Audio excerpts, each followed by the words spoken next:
வணக்கம், welcome to Sasi சமையல் சுவை.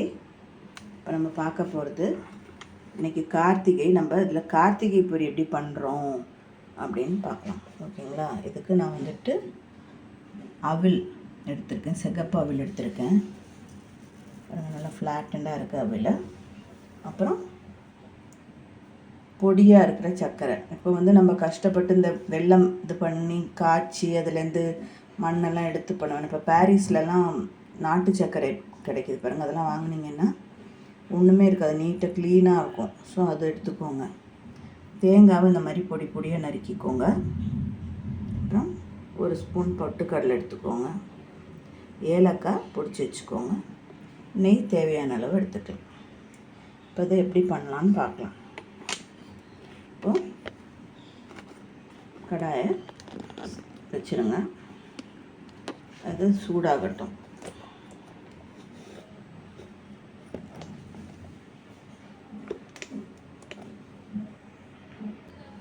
கடாயில் கொஞ்சம் நெய் ஊற்றிக்கோங்க. ஒரு ஸ்பூன்கிட்ட நெய் ஊற்றிக்கோங்க, 1.5 ஸ்பூன் ஊற்றிக்கோங்க. ஊற்றி ஃபஸ்ட்டு இந்த தேங்காய் இருக்கு இல்லையா, தேங்காய் வெட்டி வச்சுருக்கோம்ல, பொடியாக நறுக்கி வச்சுருக்கோம், அதை போட்டு வறுத்துக்கலாம்.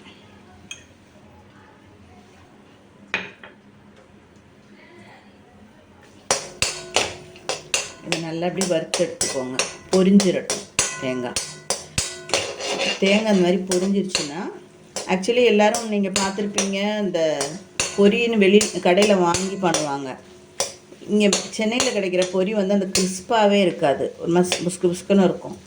ஸோ நான் இந்த அவிலில் தான் எப்போவும் பண்ணுவேன். இது நல்லா பொரிஞ்சு நல்லாயிருக்கும். இப்போ எல்லாருக்குமே பிடிக்கும். நான் பண்ணுற கார்த்திகை பொரி எல்லாருக்கும் ரொம்ப பிடிக்கும். ஸோ நீங்கள் இதை ட்ரை பண்ணி பாருங்கள், உங்களுக்கும் பிடிக்கும். இந்த மாதிரி நல்லா வறுத்து எடுத்து வச்சுக்கோங்க.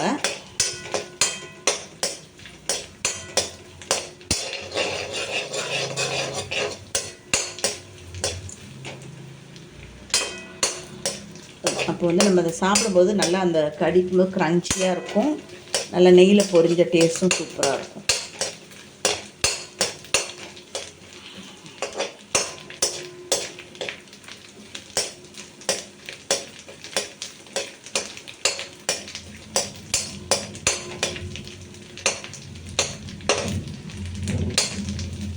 மழையெல்லாம் போருமா? நல்லா மழை இருக்குது.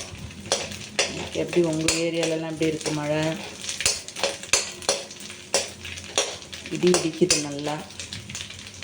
கார்த்திகை தீபம் வெளியில் வைக்க முடியுமானே தெரில இன்றைக்கி. பாருங்கள், நல்லா பொரிஞ்சு வருது. சத்தம் கேட்குதா? பொரியிற சத்தம். அதை நம்ம எடுத்துடலாம். இப்போ பொரிஞ்சது எடுத்து வச்சாச்சு. இப்போ இதிலே நம்ம என்ன பண்ண போகிறோம்னு இந்த அவிலை போட்டு வறுக்க போகிறோம். அவில் எதுவும் பொடி இருக்கான்னு பார்த்துக்கோங்க.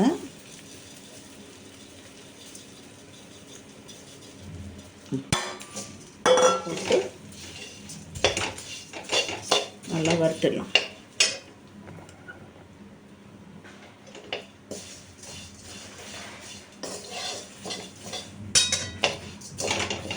அவல் வறுவ ரொம்ப நேரம் ஆகாது, சீக்கிரமே ஆகிடும். இதை வறுத்துருங்க.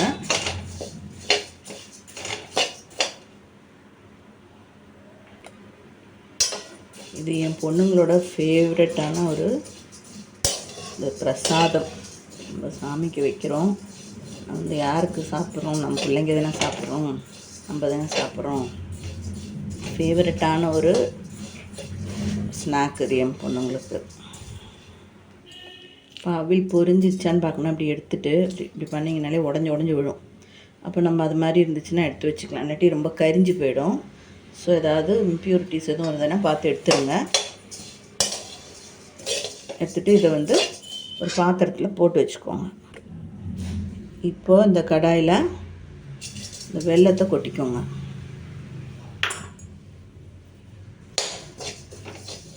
இது ஆகும்போதுக்கே தானே உருக ஆரம்பிச்சிடும். உங்களுக்கு தண்ணியே வேணும்னு இல்லை, ஒரு பேருக்கு வேணால் தண்ணி தெளிச்சுக்கலாம். ஒரு பிஞ்ச் உப்பு போட்டுக்கோங்க. எப்போவுமே ஸ்வீட் எதுவும் செய்யும்போது ஒரு பிஞ்ச் உப்பு போட்டுக்கிட்டிங்கன்னா அந்த ஸ்வீட்டோட டேஸ்ட்டு நல்லாயிருக்கும். ஸோ ஒரு பிஞ்சு உப்பு போட்டுக்கோங்க. சும்மா ஒரு ஸ்பூனு கிட்ட வேணால் தண்ணி ஊற்றிக்கலாம்.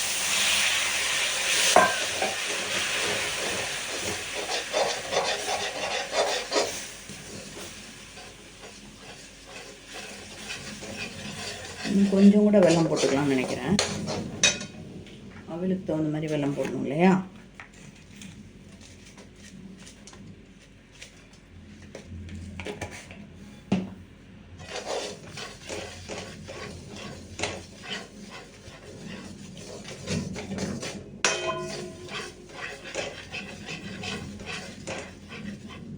இதில் இந்த ஏலக்காய் பொடி இருக்குது பாருங்கள். ஏலக்காய் ஒரு 3 ஏலக்காய் பொடிச்சு வச்சுருக்கேன். அதையும் இப்படி போட்டுட்டு இந்த தேங்காய் கொத்தையும் போட்டுட்டு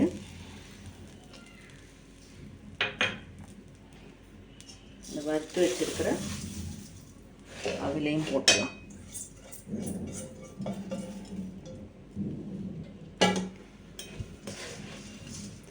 இதை நீங்கள் உருண்டையாக பிடிக்கிறவங்க உருண்டையாக பிடிச்சிக்கோங்க. நான் அப்படியே தான் வைப்பேன். இது கூட இந்த பொட்டுக்கடலை வச்சுருக்கேன் பார்த்தீங்களா, அதையும் போட்டுக்கோங்க. உங்களுக்கு வீட்டில் வந்துட்டு கேஷ்யூ நட்ஸ் இருந்தால் கேஷ்யூ நட்ஸ் கூட போட்டுக்கலாம். அண்ட் கொஞ்சம் கூட நெய் ஊற்றிக்கோங்க. இந்த அரோமாவுக்கு வேண்டி சாப்பிடும்போது டேஸ்ட்டாக இருக்கும். இப்போ நல்லா கிண்டிடலாம்.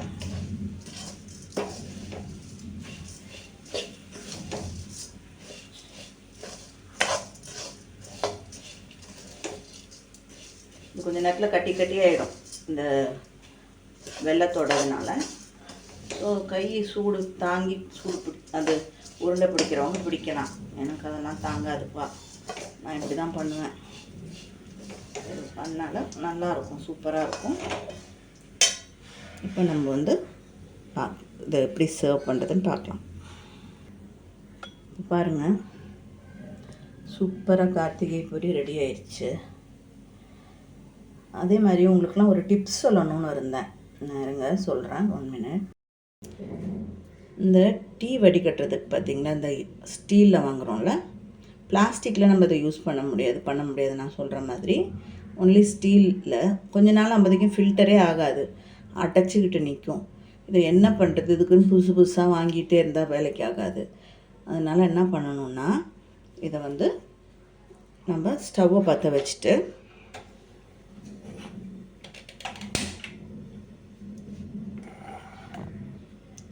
ஸ்டவ்வில் இந்த மாதிரி காமிச்சிங்கன்னா கொஞ்சம் ஸ்மெல் அடிக்கும். வீட்டில் எக்ஸாஸ்ட் இருந்தால் எக்ஸாஸ்ட்டை போட்டு விட்டுட்டு நல்லா இப்படி காமிச்சிடுங்க. காமிச்சிங்கன்னா இந்த டீ இதெல்லாம் போயிடும். இது அடிக்கடி பண்ணிட்டிங்கனாலே போகிறோம். உங்களோட டீ வடிகட்டி வச்சு ஒரு டீ வடிகட்டி இருந்தாலே போதும், 2 டீ வடிகட்டி. தயவு செஞ்சு பிளாஸ்டிக் அந்த மாதிரி பண்ணிடாதீங்க. நான் சின்ன பிள்ளையில் இந்த மாதிரி தான் பண்ணேன். கடலை வறுப்பாங்க மண் போட்டு. எங்கள் பாட்டி வந்துட்டு என்கிட்ட போய் ஜல்லடை எடுத்துகிட்டு வந்தாங்க. நான் வந்து பிளாஸ்டிக் ஜல்லடை எடுத்துகிட்டு வந்து பாட்டுக்கு போட்டு பண்ணுறேன். ஓட்டையாக விழுது. அடுத்த நெட்டை போடுறேன், அதுவும் விழுது. அப்புறம் பாட்டி இது பாருங்கள் இப்படி ஆகுது அப்படின்னா, யாராவது சூடை போய் பிளாஸ்டிக்கில் போடுவாங்களா? இரும்பு ஜல்லடை இருக்குது பாருங்க, அதை எடுத்துகிட்டு வானாங்க. அப்போ தான் தெரிஞ்சிச்சு. அது மாதிரி நீங்களும் அந்த மாதிரி ஏதாவது பண்ணிடாதீங்க. பிளாஸ்டிக்கை கொண்டே காமிச்சிங்கன்னா உருகி தான் போகும். ஸோ இது மாதிரி பண்ணிட்டீங்கன்னா பாருங்கள், இப்போ க்ளீன் ஆகிடுச்சு. இப்போ உங்களுக்கு இதை நல்லா ஒரு தட்டிங்கன்னா போகிறோம், நல்லா க்ளீன் ஆகிடும். உங்களுக்கு ஜல்லடை நல்லா யூஸுக்கு ஈஸியாக இருக்கும். டீ ஃபில்டர் பண்ணும்போது நல்லா இறங்கும். ஸ்பூன் வச்சு அமுத்த வேண்டாம். ஓகேங்களா? தேங்க்யூ ஃபார் வாட்சிங். இன்றைக்கி நம்ம பண்ணியிருக்க கார்த்திகை பொரி எல்லோரும் இன்றைக்கி பண்ணி பார்த்துருங்க. எப்படி இருக்குன்னு பார்த்துட்டு சொல்லுங்கள்.